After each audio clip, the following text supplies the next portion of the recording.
अस्सलाम वालेकुम जी। आज हम बना रहे हैं आपके लिए एक बहुत ही अच्छा सैलड जो फुल ऑफ एनर्जी है और प्रोटीन से भरपूर है। उसके लिए जो चीज़ें मैंने ले ली, ये बीन्स सैलड है। इसके लिए मैंने जी ये लाल लोबिया ले लिया है, रेड बीन्स, काले चने, ये हरी प्याज, उसका ग्रीन वाला पोर्शन, खीरे बारीक काट लिए हैं, ये सफ़ेद चने और ये सफ़ेद लोबिया, टमाटर और हरा धनिया। चलें इन सब चीज़ों को हम मिक्स कर लेते हैं एक बोल में। चलें बोल में अब सारी चीज़ें डाल लेते हैं, मिक्स कर लेते हैं। टमाटर,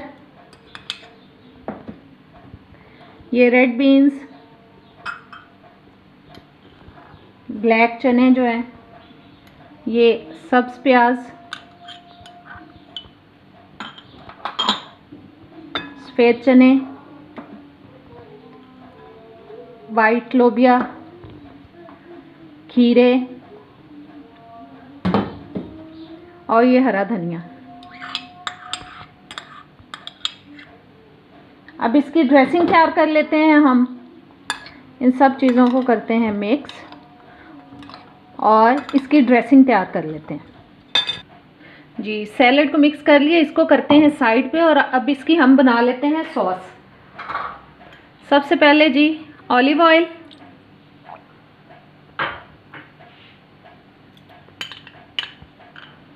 शहद,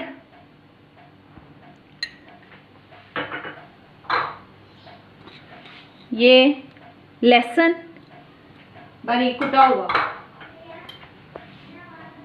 काली मिर्च और नमक और मस्टर्ड पेस्ट। इन सब चीज़ों को हम अच्छी तरह से मिक्स कर लेते हैं और अब इस ड्रेसिंग को हम इसमें शामिल कर देते हैं सैलड में। ये बहुत ही अच्छा सैलड है और सेहत के लिए बहुत ही फ़ायदेमंद है। ज़रूर ट्राई करें और अब जल्दी से मेरे चैनल को सब्सक्राइब कर दें नहीं किया तो, और वीडियो को लाइक करें, शेयर करें और अपनी दुआओं में याद रखें। ये है जी हमारा salad, full of energy beans salad हो चुका है रेडी। और अब इजाज़त दें, अल्लाह हाफिज़।